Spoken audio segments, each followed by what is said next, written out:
2 Timóteo capítulo 3, versículo 1 em diante, é a segunda mensagem sobre o tema sobrevirão tempos difíceis.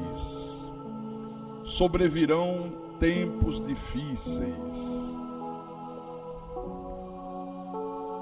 2 Timóteo capítulo 3, versículo 1 em diante.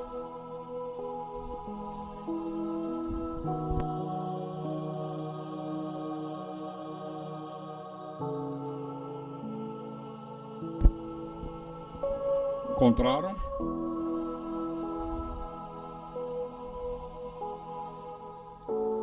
Então acompanhe a leitura, por favor. O apóstolo Paulo diz à igreja: sabe, porém, isto: nos últimos dias sobrevirão tempos difíceis, pois os homens serão egoístas, avarentos, jactanciosos, serão arrogantes, serão blasfemadores, desobedientes aos pais, ingratos, irreverentes, desafeiçoados, implacáveis, caluniadores, sem domínio de si, cruéis, inimigos do bem, traidores, atrevidos, infatuados, mais amigos dos prazeres que amigos de Deus, tendo forma de piedade, negando-lhe, entretanto, o poder. Foge também destes. Ai, que raio-x perfeito do caráter dos filhos do diabo.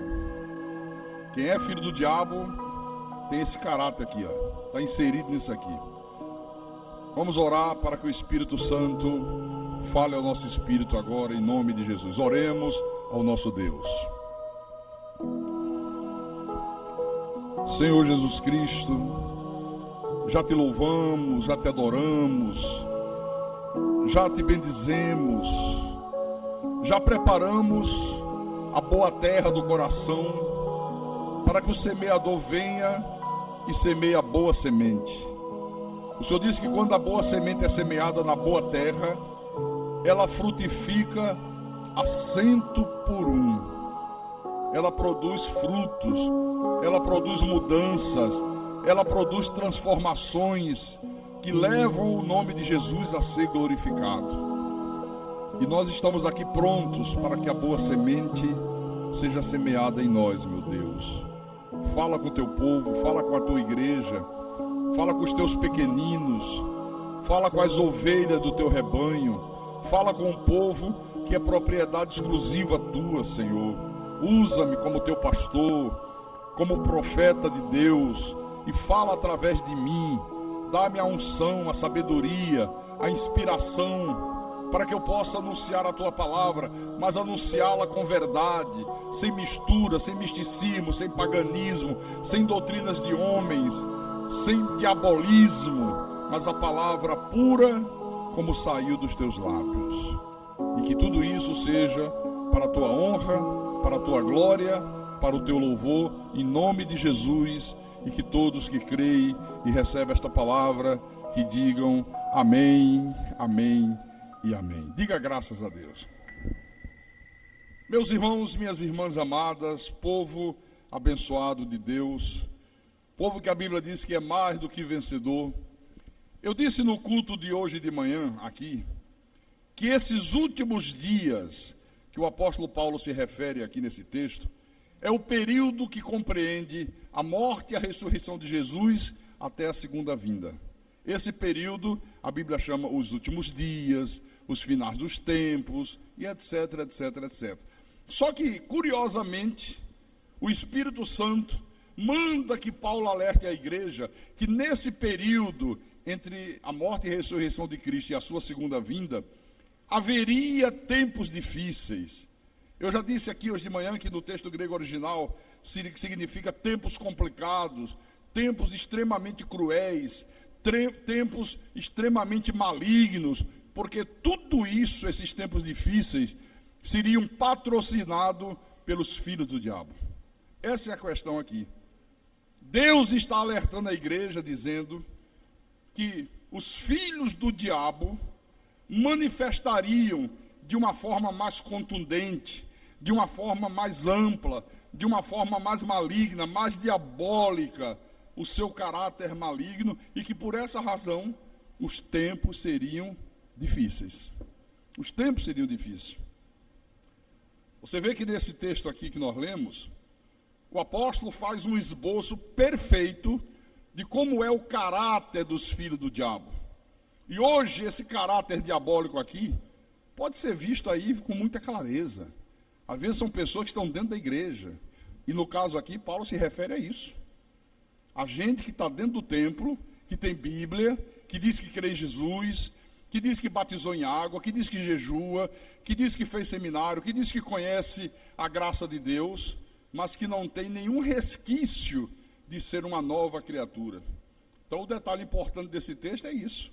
É que tem um monte de gente que mesmo tendo forma de piedade, mesmo tendo forma de religião, né, negam, entretanto, o poder. Tem aparência de espiritualidade.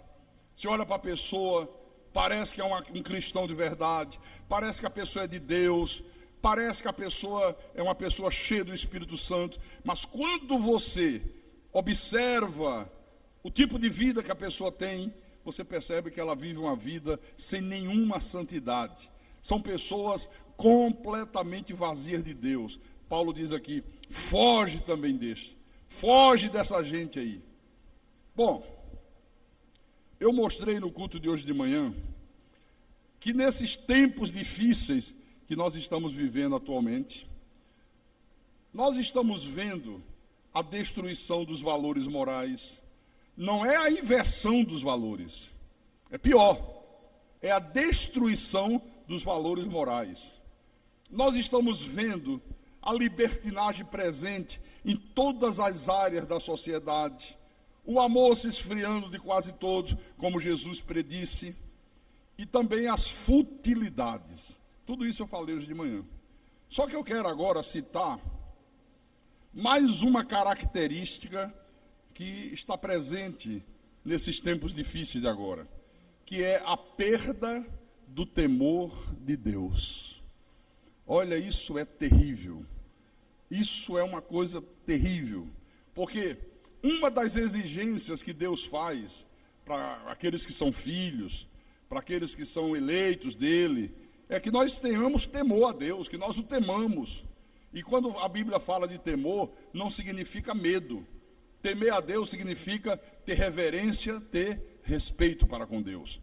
Abra, por favor, a tua Bíblia em Deuteronômio, capítulo 10.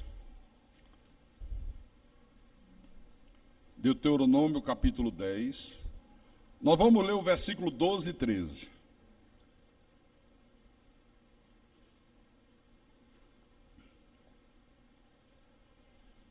Todos acharam?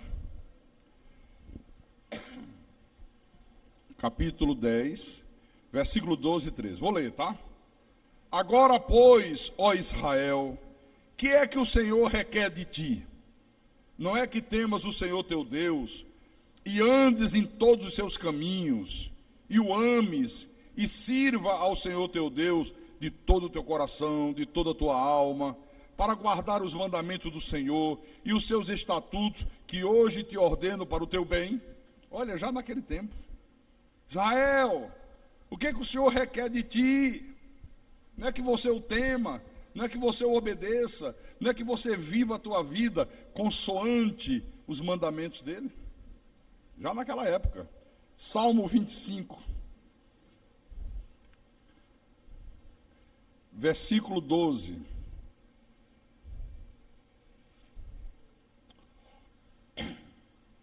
Salmo 25, versículo 12. Salmo de Davi, que diz: ao homem que teme ao Senhor, ele o instruirá no caminho que deve escolher. Olha a importância que é temer ao Senhor. O homem que teme ao Senhor, o homem que respeita Deus, o homem que tem reverência por Deus, Deus o instruirá no caminho que deve escolher. Quer dizer, não haverá possibilidade de você pegar caminho errado. Não haverá possibilidade de você tomar decisões controvertidas, porque Deus te instruirá. Aqui pertinho em Provérbios capítulo 9,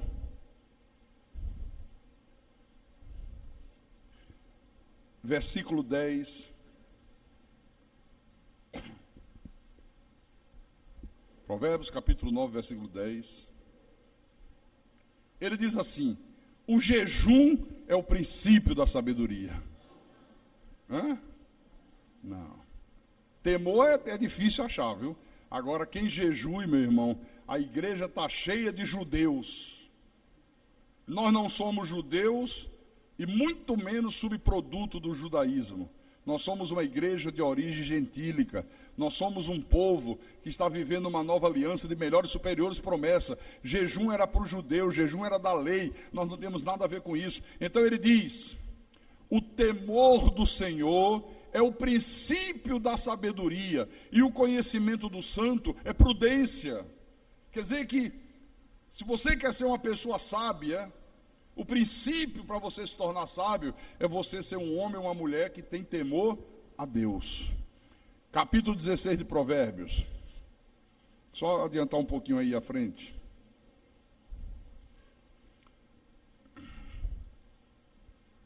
Versículo 6. Pela misericórdia e pela verdade se expia a culpa, e pelo temor do Senhor os homens evitam o mal. Então veja bem, o que é que os mensageiros do diabo mais fazem nos dias de hoje? O que é que os mensageiros de Satanás mais têm feito nessa geração que nós estamos vivendo? Eles fazem o seguinte, eles vão criando falsas doutrinas, eles vão inserindo, sabe, no seio espiritual da igreja, doutrinas erradas, práticas erradas, para que as pessoas desviem os olhos de Deus, e dessa forma eles vão destruindo o temor do Senhor. Se você vive a tua vida espiritual ouvindo ensinamentos errados, com práticas espirituais erradas, olha, sem você se perceber, quando você menos esperar, você não tem mais temor nenhum no teu coração. Eu disse hoje de manhã, o sujeito diz assim, a pessoa não quer saber de Deus, não quer saber de conhecimento de Bíblia, não quer saber de vida de santidade, não quer saber de nada, mas ele diz assim, mas se eu for em tal lugar e o apóstolo colocar a mão na minha cabeça, Deus vai me abençoar.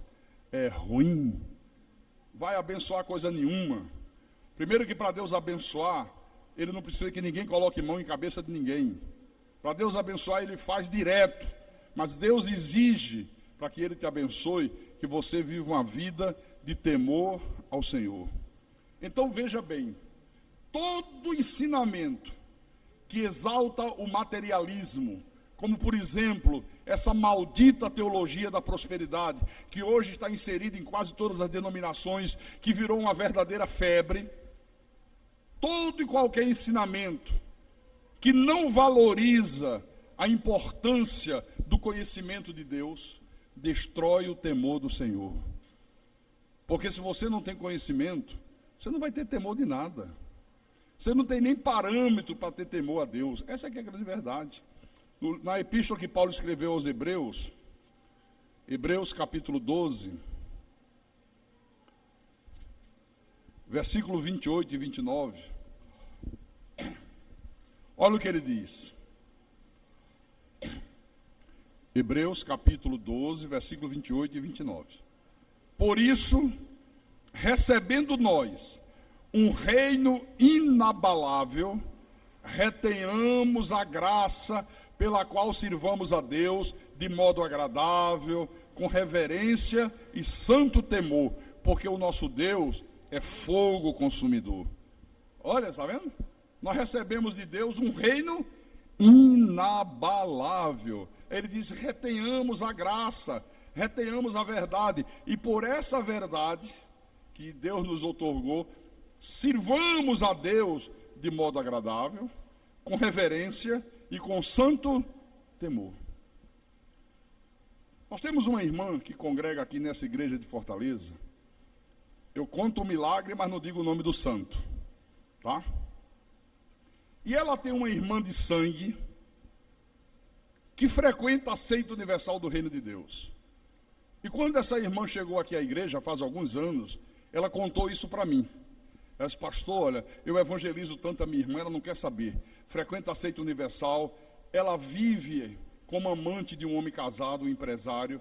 Às vezes, pastor, olha o absurdo, ele vai com a esposa para a corrente e ela senta lá no outro banco. Quando ele vai só, ela senta do lado dele. E eu já falei com ela, eu já disse que isso é do diabo. Ela disse: que do diabo o quê? Olha como Deus está me abençoando. Deus colocou logo um empresário na minha vida. Olha como ele me dá tudo.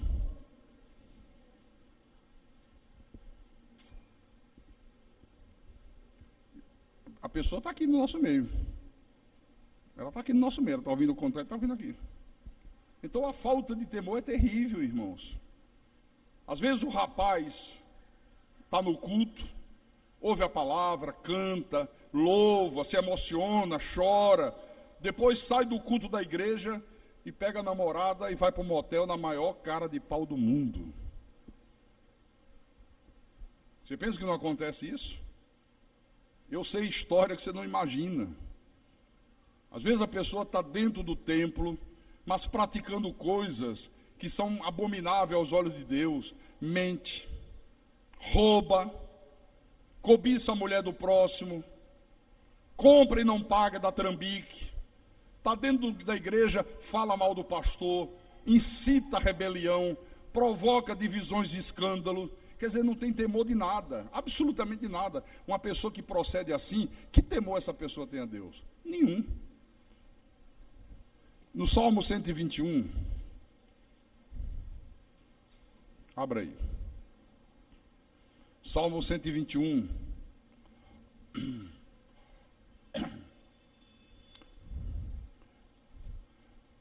Espera aí, não é 121 não. Deixa eu achar aqui. Achei. 112. Salmo 112, versículo 1. O salmista diz: aleluia, bem-aventurado o homem que faz vigília toda sexta-feira. Não? Não é isso que está na Bíblia de vocês? Ah, desculpa. Bem-aventurado os irmãos que participam do círculo de oração todos os dias à tarde. Não. Isso aí não vale nada, círculo de oração. Isso é coisa de pagão. Pastor, o senhor está dizendo que as pessoas se reunirem e passarem uma tarde orando é coisa de pagão? Não, não sou eu que digo não. É o nosso Deus que diz. Eles, quando estiverem orando, não vos assemelhei a eles, que pensam que pelo muito falar serão ouvidos. Vocês não podem ser igual aos pagãos. Os pagãos é que oram aos deuses dele, horas e horas e horas e horas, porque acham que pelo muito falar que serão ouvidos, que foi o caso dos seguidores de Baal, que oraram a Baal desde manhã cedo até o meio-dia. O profeta Elias veio, disse: agora é minha vez. Fez uma oração que não durou 20 segundos. E Deus, na mesma hora, respondeu a oração. Amém, irmão? Amém, amados? Então, irmãos, nós estamos vivendo tempos difíceis. A pedofilia nos assusta. A gente liga a televisão e vê notícia, pais matando filho, filhos matando pai. Nós ficamos perplexos diante das coisas que estão acontecendo nos dias de hoje. Você pega uma revista, sai no domingo a Veja, aí você vê estampada na capa da revista que os nossos políticos roubam por ano 82 bilhões do dinheiro dos cofres públicos. Isso nos revolta. O racismo é uma prática satânica. Essa semana eu vi na televisão, eu fiquei revoltado. Um casal de namorados, o rapaz trabalha como esse pessoal que descarrega caminhão, carrega caminhão. Em São Paulo chama de chapa. Em São Paulo é chapa, né? Aqui é chapa também, chapa. Um rapaz baixinho, escurinho, com a namorada dele, sentada no banco de praça, já depois da meia-noite, namorando. Aí vem dois rapazes, dois jovens de 20 anos, 22 anos, e olhou, aí conversaram, como se fosse assim: o que é que esse negro está fazendo aí? Olha, espancaram o cara. O cara foi preciso se fazer de morto para eles pararam. Depois que o cara se fez de morto, ainda deram 17 chutes na cabeça do cara. Tinha câmeras na rua, eles não perceberam. Um deles esqueceu a camisa, tirou a camisa para poder bater melhor. Quando voltou, a polícia chegou. Eu, se fosse a polícia, fazia assim: se deita aí, você vai também levar 17 chutes na cabeça, cabra safado. Sem vergonha, pilantra. Vocês ficam assustados, é? Pastor, mas Jesus disse: se alguém te bater no teu lado direito, dê a outra face. Não. Isso aí é no sentido psicológico, não é no sentido físico. Manda alguém pegar uma barra de ferro e dar na tua lado direito, não dá tempo nem de dar o esquerdo, que já matou.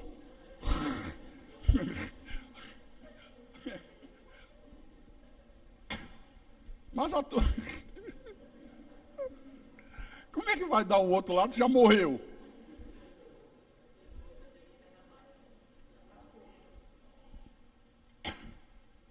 O descaso com a vida é uma coisa estarrecedora, irmãos. Os hospitais públicos, a lei obriga que se você estiver passando mal, for uma coisa grave, mesmo que você não tenha SUS, mesmo que você não tenha plano de saúde, qualquer hospital é obrigado a prestar socorro a você. Por exemplo, você não tem plano de saúde, você não tem nada. Aí você vai passando em frente, fala um hospital particular daqui. Eu falei hospital público, né? Não, hospital particular. São Mateus, é um hospital particular bom. Aí você vai passando em frente ao São Mateus, começa a ter uma dor violenta no peito, princípio de infarto. Aí você entra: estou infartando, estou morrendo. Ele vai dizer: não podemos te atender. E a lei diz que tem que atender. Essa semana passada, o Fantástico mostrou isso. As pessoas chegando nos... Hein? Não foi? A pessoa chegou a morrer na frente do hospital e disse: não podemos atender. Mas está morrendo, é um infarto. Sinto muito, procura um hospital público. E a lei diz que tem que atender. Olha, irmãos, no mundo espiritual evangélico, as falsidades espirituais se multiplicam. O falso evangelho tem sido pregado de uma maneira tremenda. E o que é mais terrível, ele não apenas tem sido pregado, como ele tem sido aceito pela grande maioria das pessoas. Como é que se aceita o falso evangelho com tanta facilidade? Ah, pastor, mas como é que é falso se eles contam que acontecem milagres? Eu vejo aquele sujeito, aquele indivíduo chamado Valdemiro Santiago, do diabo, do Lucifer, dos infernos. Devia ser o nome dele completo assim. O cara parece um orangotango, não estou falando isso no sentido de racismo não, viu? Estou sentindo pelo porte físico dele, ele é grandão. Ele é grande, ele é enorme, eu conheço ele. Olha, porque diz que cura, que ressuscita morto, que faz isso, que faz aquilo outro. Você sabe o que Martinho Lutero dizia? Lutero dizia assim: qualquer ensinamento que não se enquadre nas escrituras sagradas deve ser rejeitado, mesmo que ele faça chover milagres no atacado. Porque o diabo, através dos ministros dele, faz milagres. Como é que foi lá no Egito? Os magos de Faraó, olha, Moisés fazia um, eles faziam igual, fazia outro, fazia igual, fazia outro, fazia também. Faraó deve ter dito: por que eu vou dar ouvido ao Senhor se os meus magos fazem a mesma coisa que você faz? Só que chegou uma hora que Deus disse: agora não pode mais fazer. Eles só podem ir até onde Deus permite que vá. A partir dali não pode mais ir adiante. Então vou repetir o que Lutero disse: qualquer ensinamento que não esteja em linha com a Bíblia, que não esteja de acordo com as Escrituras Sagradas, deve ser abominado, deve ser rejeitado, mesmo que ele faça chover milagres. Isso é muito importante. Ora, você vê que Jesus alertou que os sinais e prodígios seriam usados pelos filhos do diabo para enganar, se possível, os eleitos de Deus. Quer dizer que é possível um eleito de Deus ser enganado. Quando é que um eleito de Deus é enganado, pastor? Quando ele não tem o conhecimento. Quantos anos da minha vida eu passei enganado? Não tinha conhecimento de Bíblia, quer ver? Mateus capítulo 24, versículo 24.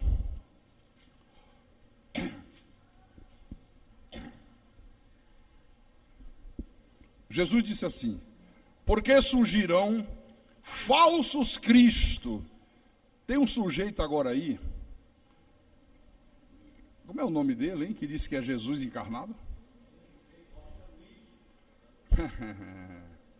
Rapaz, é cada picareta que aparece, meu irmão.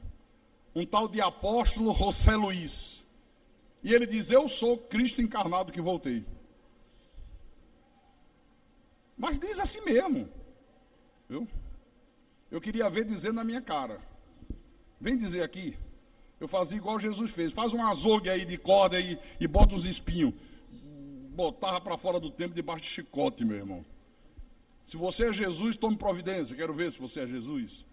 Então, surgirão falsos cristos e falsos profetas, fazendo o quê? Operando grandes sinais e prodígios para enganar, se possível, os próprios eleitos. Está vendo? Então, hoje se pode operar sinais, pode pregar o evangelho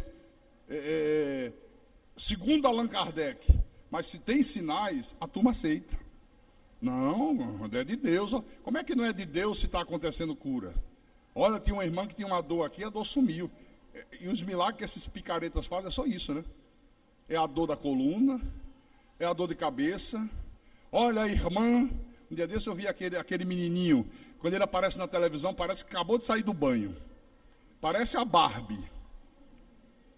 Um tal de R.R. Soares. E ele fazendo um evento no Anhangabaú, no Vale do Anhangabaú, quase 1 milhão de pessoas. Olha, 1 milhão de pessoas. Aí, vamos ver quem foi curado. Aí subiu uma senhora, os obreiros, né? Está tudo instruído para isso. Aí, o que foi? Olha, foi curada das vistas. É mesmo? O que a senhora tinha? Não, tinha problema na vista. Tinha problema na vista. O cara disse, era cega. Aí a senhora está enxergando? Deixa eu ver aqui. Pegou um papel. Leia aqui. A mulher. Leia, só está enxergando? Estou. Leia. Aí ele viu que a mulher não estava enxergando e foi se aproximando. Olha só, minha senhora, eu tenho certeza que Jesus lhe curou. Só faltou botar o papel dentro do olho da mulher. Eu digo, mas meu Deus do céu, ninguém vê isso, rapaz. Como é que é possível essas coisas? Então, é por isso que a gente tem visto se multiplicar nos nossos dias a geração daqueles que têm nome de que vive e estão mortos. Apocalipse, né? Capítulo 3. Fala dessa geração. Apocalipse. Capítulo 3, versículo 1. Quando o Senhor manda João escrever à igreja de Sardes. Ao anjo da igreja de Sardes escreve: estas coisas diz aquele que tem os 7 Espíritos de Deus. Pastor, e Deus tem 7 Espíritos? Depois você vê lá. São 7 manifestações do Espírito Santo.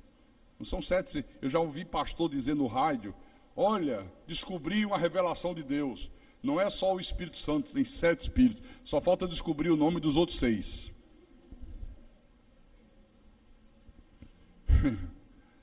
Aquele que tem os 7 Espíritos de Deus e as 7 estrelas.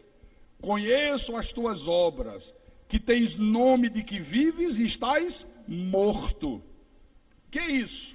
A pessoa tem dinheiro, a pessoa tem roupas de grife, tem diploma de faculdade, tem curso superior, tem carro novo, tem casa própria, mas não tem Deus, não tem o Espírito Santo.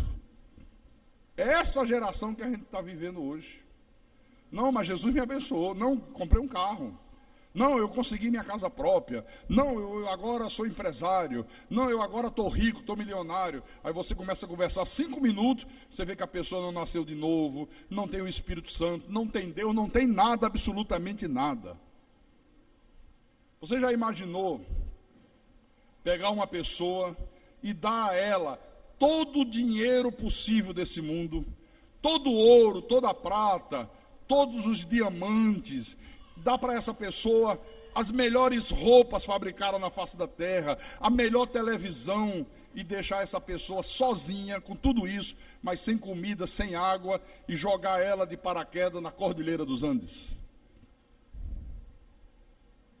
Ela não sobrevive 48 horas, talvez nem 24, com todo o dinheiro do mundo, toda a riqueza, todas as roupas de grife, a melhor TV já fabricada, ela vai morrer em 24 horas. Não adianta nada, não resolve nada. Então, às vezes, isso aqui é um movimento religioso que usa o nome de igreja, mas a Bíblia diz que é sinagoga de Satanás. Tem um templo maravilhoso, tem uma catedral toda de mármore, poltronas luxuosíssimas, o templo ar-condicionado central, uma multidão de seguidores, mas não tem a verdade da palavra, não tem o conhecimento de Deus, não tem o Espírito Santo, não tem a revelação da verdade sagrada, então não tem nada, não tem valor nenhum. Pode pegar, jogar dentro do vaso sanitário e dar descarga, que é a mesma coisa, não tem diferença alguma, absolutamente nenhuma. É o que mais tem hoje, irmãos. É o que mais tem hoje. Mas quem não tem o conhecimento de Deus, fica embevecido por essas coisas. Há muitos anos atrás, numa das viagens que eu fiz a Israel, aí eu parei, a escala foi em Roma. Eu passei 2 dias em Roma. Aí o pessoal saiu para dar uma volta, conhecer alguns lugares, e o rapaz que estava servindo de guia disse: vou levar vocês para conhecer o Vaticano. Tá bom. Aí levou a gente ali na Praça de São Pedro, entramos na Basílica, né? Um luxo que você não faz ideia. Os peregrinos católicos, que vêm de toda parte do mundo, ficam assim, ó.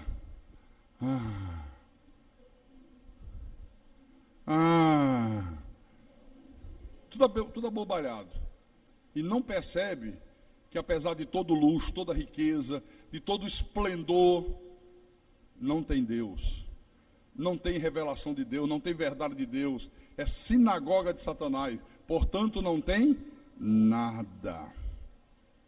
Isso aqui é importante demais, irmãos. Olha, irmãos, como é maravilhoso o agir de Deus na vida de uma pessoa, é maravilhoso.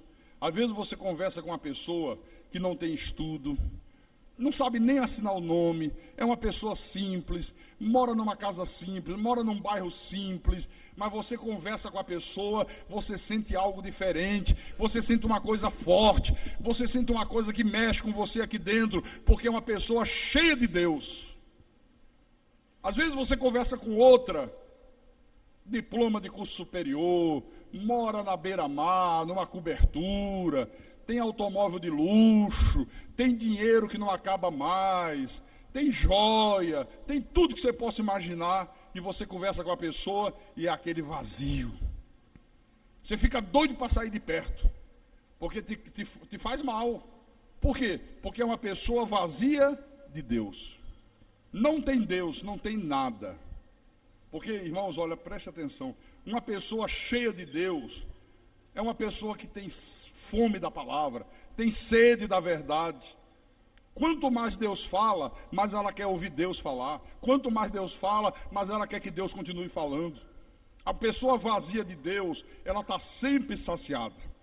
Ela se satisfaz com qualquer porcaria. Ela falta cultos. Ela não evangeliza. Ela não consegue se dar conta que lá fora tem milhões e milhões de pessoas precisando urgentemente ouvir a verdade de Deus. Ela não consegue ter essa sensibilidade. Por quê? Porque ela é uma pessoa vazia de Deus. Ela não consegue nem enxergar que dentro da própria família dela tem pessoas precisando ouvir, e ela não consegue enxergar isso. Uma pessoa cheia de Deus, ela fica inquieta. Acaba o culto, ela já está na expectativa do próximo culto. Se você é uma pessoa cheia de Deus, acabou esse culto hoje, você já está pensando em terça-feira à noite. Você já fica na expectativa. Ai, tomara que chegue logo terça-feira à noite para ir à igreja. O que é que Deus vai falar terça-feira? O que é que o Espírito Santo tem a me dizer na próxima terça-feira? Sabe? Porque ela é uma pessoa cheia de Deus. Quem é vazio de Deus não tem nada disso, querido. Pessoa cheia de Deus, ela quer falar da verdade para as outras pessoas.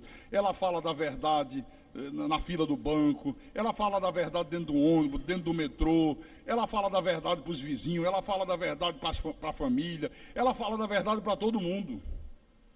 Eu tenho orado muito a Deus para que Deus crie um grande avivamento no nosso ministério, que Deus faça um grande avivamento nessa igreja. Olha, avivamento não é o que os pentecostais imaginam, não.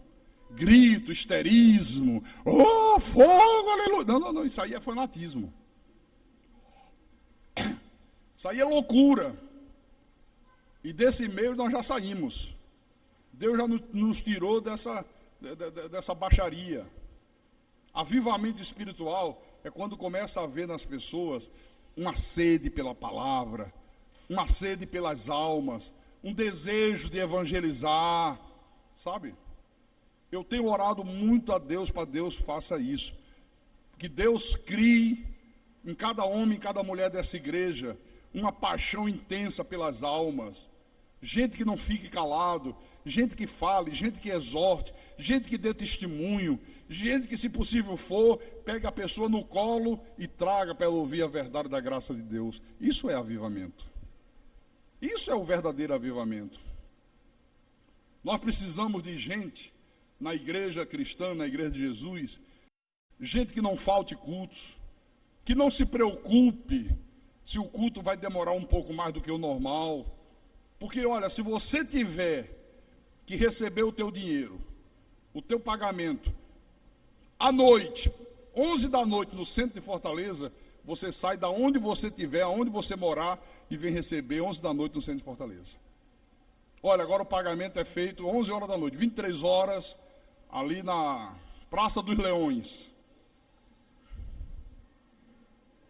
Depois das 8 da noite só dá bicha, né? Não é aquela praça que é cheia de travesti? É. Às vezes quando eu vou no apartamento do meu filho, que eu pego aquela rua que passa por lá, é uma podridão. E ali é perigoso, que ali assalta, ali tem droga, ali tem tudo que não presta. Mas se disser o pagamento agora é feito no edifício tal, e é bem ali, na boca do leão, duvido que a pessoa não vá. E por que falta culto? E por que terça-feira à noite não está na igreja? Por que quinta-feira à noite não está na igreja? Por que não guarda o dia do Senhor? Isso é terrível. Então, irmãos, abençoados,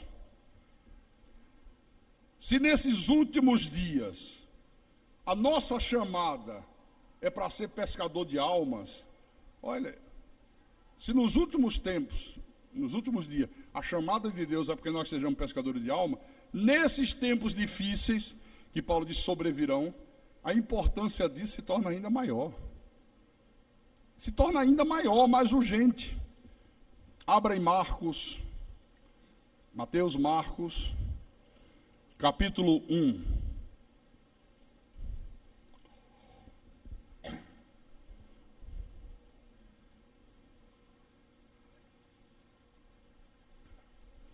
Marcos, capítulo 1, versículo 16 e 17.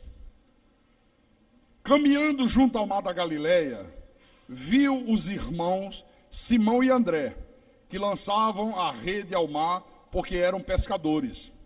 Disse-lhe Jesus: vinde após mim, e eu vos farei pescadores de homens. Então, eles deixaram imediatamente as redes e o seguiram.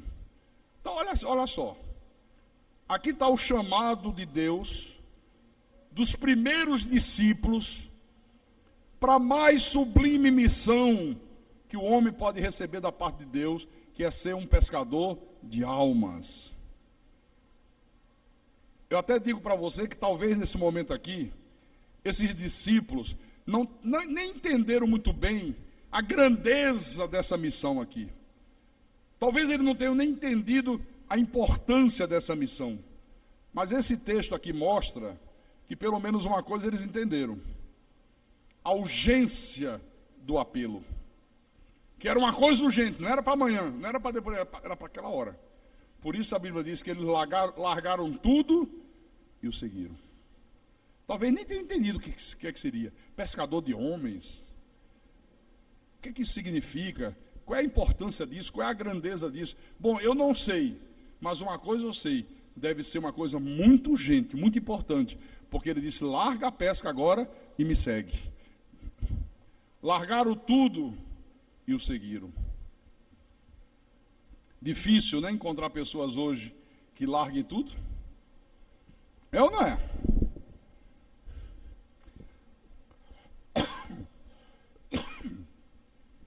Então, eu pergunto para você que está aqui nessa noite, você já entendeu a urgência desta chamada aqui de Deus? Que cada um de nós recebeu um chamado para ser um pescador de almas. Você já entendeu a importância desta missão que Deus está nos imputando? Aí eu faço a terceira pergunta. Você tem sido um pescador de almas? Quem está aqui nessa noite nos visitando pela primeira vez? Levante a mão. Quem está pela primeira vez, levante a mão. Aquele rapaz, aquela senhora, aquela outra moça e esse rapaz aqui. E aquele senhor lá. Você veio a convite de alguém? Do Orlando. Você veio a convite de alguém, jovem? Quem te convidou? Olha, o outro rapaz do lado, jovem igual a ele, ó, evangelizou, alguma coisa muito boa falou para ele poder vir. Aquele senhor, de manhã ele já falou, foi a irmã Luzanira que o trouxe à igreja. Aquelas duas irmãs lá atrás, quem foi? Também evangelizado, tá vendo? Aí eu pergunto, e os outros? Qual foi a última vez que você foi instrumento de Deus para pescar alma? Qual foi a alma que você já pescou para Deus? Quem é que congrega hoje nessa igreja que você pode dizer, olha, eu fui o pescador dessa alma. Eu fui o instrumento de Deus para levar salvação para essa vida.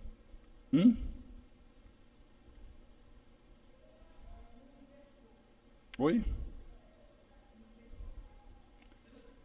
Você quer ver uma coisa interessante? Só para ilustrar, não é para constranger ninguém, tá? Carlos, está há quanto tempo aqui na igreja? 2 anos e 2 meses. Quantas almas você já ganhou para Jesus aqui nessa igreja? 1. 2 anos e 2 meses. 1. Irmão Geraldo, quantos anos você está na igreja? 4 anos. Quantas almas você foi instrumento de Deus? 2. Em 4 anos. 1 alma a cada 2 anos. Se for nesse ritmo, Jesus não volta nunca. Está proibido de voltar. Que a gente não vai alcançar as ovelhas perdidas da casa de Israel.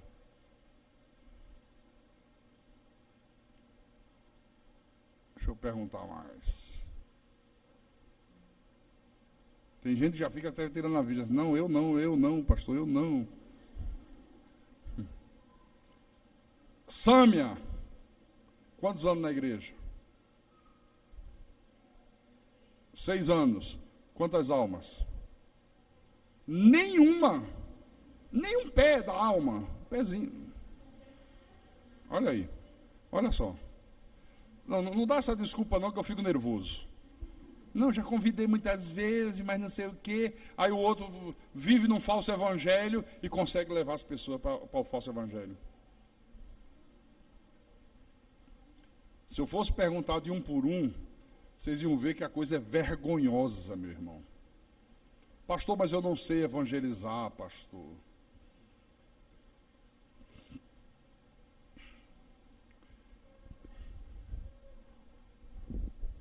Quem gosta de camisa, como é que chama?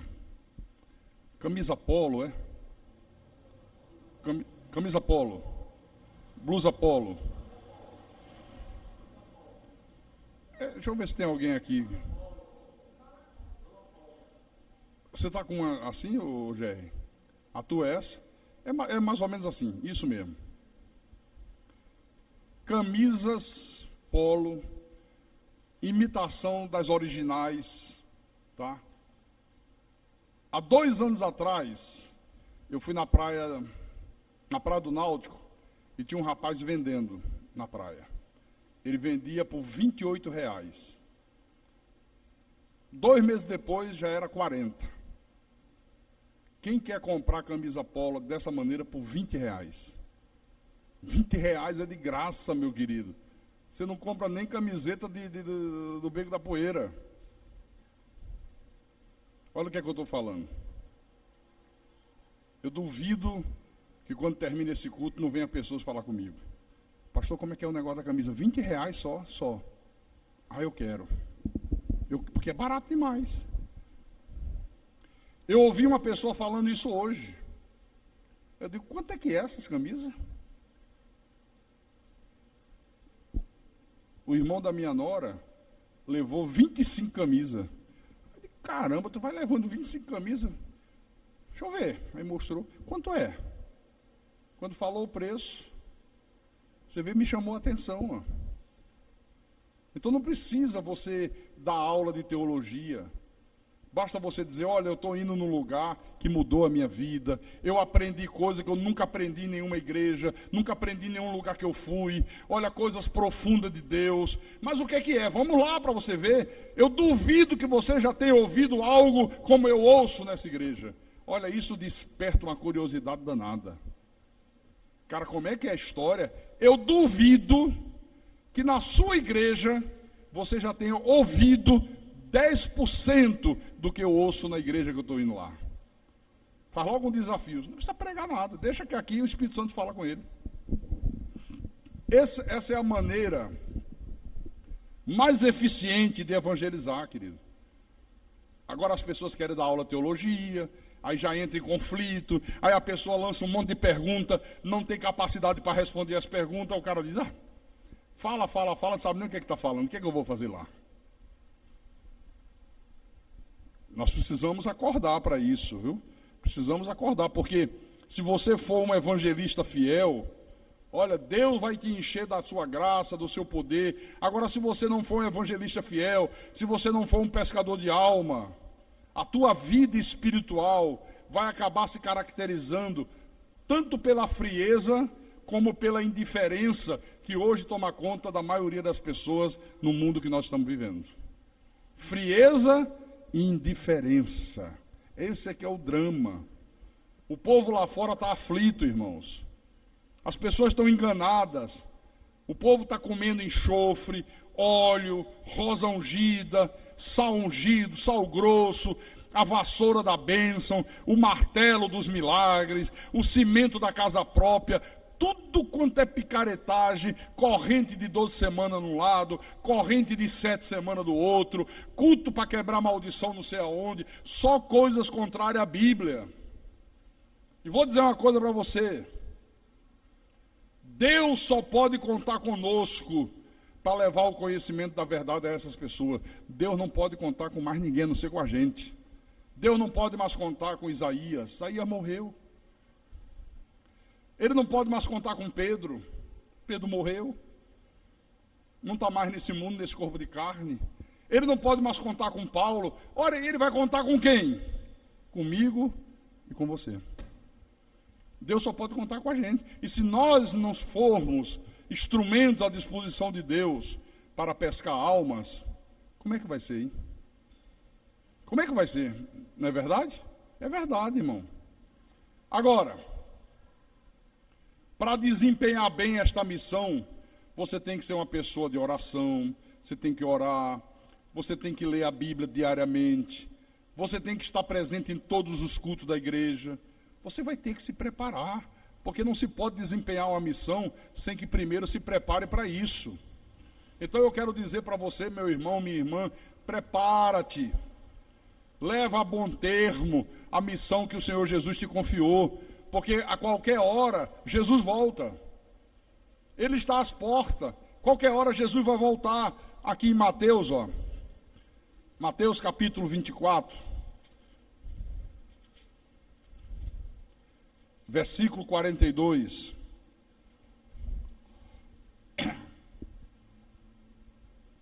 Jesus disse assim: portanto, vigiai, não é vigilhai, é vigiai, porque não sabeis em que dia vem o vosso Senhor. Quer dizer, mandou a gente vigiar, mandou a gente ficar alerta, não esmorecer, não ser negligente, viver uma vida de comunhão com Deus. Nós estamos vivendo um cristianismo, meus irmãos, onde não se leva mais em conta a segunda vinda de Jesus. Você não ouve mais falar disso. É esse o cristianismo adulterado que nós estamos vivendo. Aliás, a coisa está tão difícil, a coisa está tão corrompida, que só falta o sujeito dizer assim: espera lá, Jesus vai voltar, está às portas. Senhor, não dá para o Senhor voltar só ano que vem, não? Porque eu estou fazendo um projeto legal, estou montando uma empresa, tem perspectiva de ganhar muito dinheiro, não dá para o Senhor adiar para o ano que vem? Tem gente que se disser, Jesus vai voltar. Quando? Terça-feira à noite. Senhor, não dá para ser quinta, porque terça não dá. Terça eu tenho um compromisso. Terça eu estou muito ocupado, Senhor. Não dá para vir outro dia, não. É isso que nós estamos vendo. Senhor, não volte terça, não. Volta na quinta. Quinta está legal, mas terça não dá para mim. Não pode ser assim, meu querido. Você tem que estar preparado.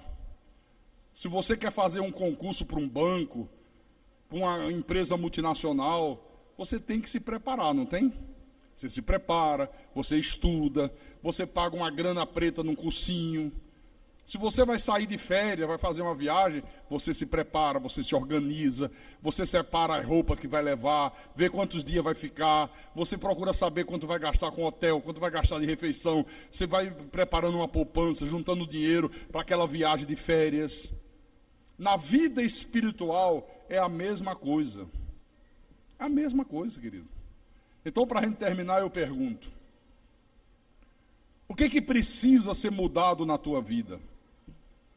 O que está precisando ser corrigido na tua vida? O que você tem que mudar? Onde é que você está falhando? A quem você tem que perdoar?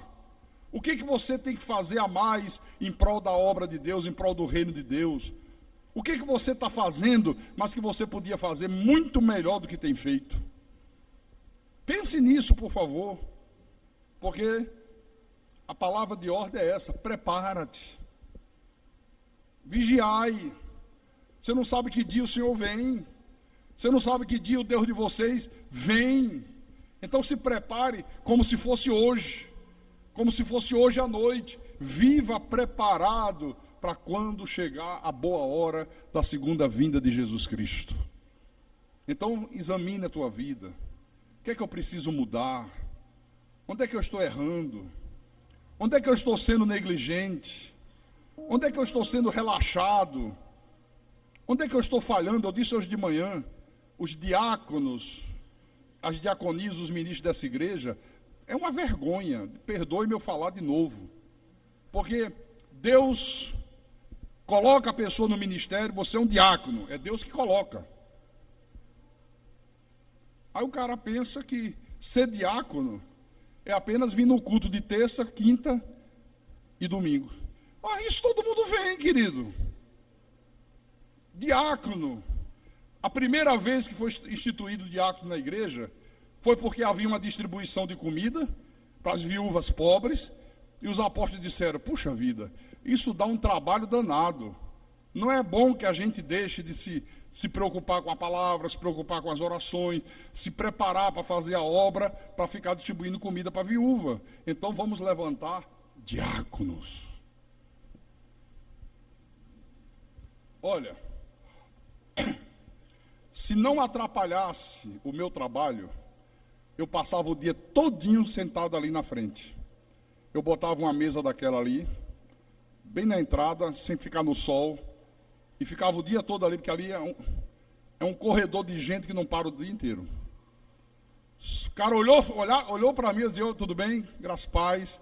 O irmão conhece o Evangelho da Graça? Hã? Chega aqui. E evangelizava.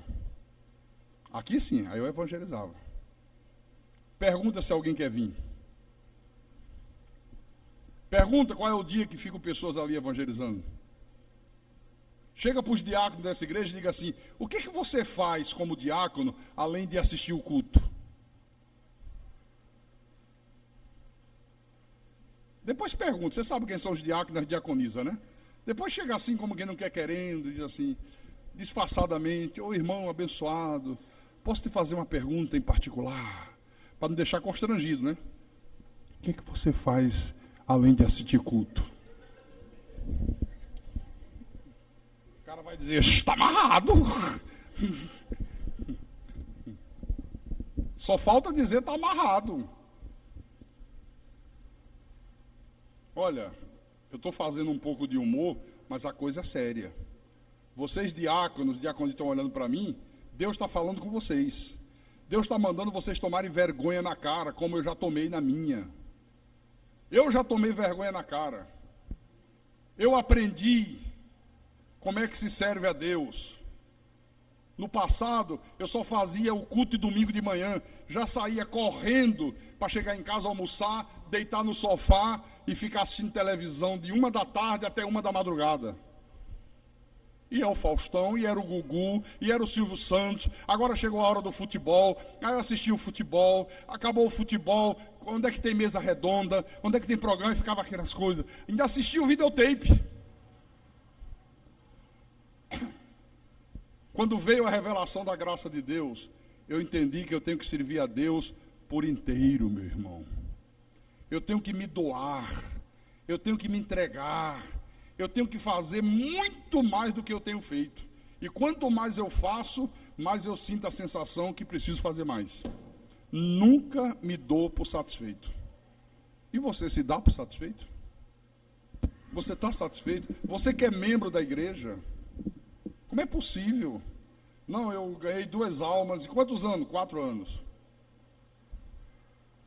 4 anos, meu irmão. Não, ganhei 1. Em quantos anos? 2. Você? Nenhuma. Quantos anos você está aqui? 6 anos. Hã? Como é que você acha que Deus se sente? Como é que você acha que Deus se sente diante de um panorama deste? Observe quantas pessoas faltaram ao culto de hoje, de manhã e à noite. Onde é que essas pessoas estão no dia de hoje, hein? O que é que elas tiveram de tão importante a ponto de faltar ao culto? Eu não conheço nada que seja mais importante do que estar na igreja. Pastor, quer dizer que a pessoa não tem direito a fazer uma viagem? Tem. Você tem direito a tirar férias. Eu tenho direito. Difícil é eu tirar.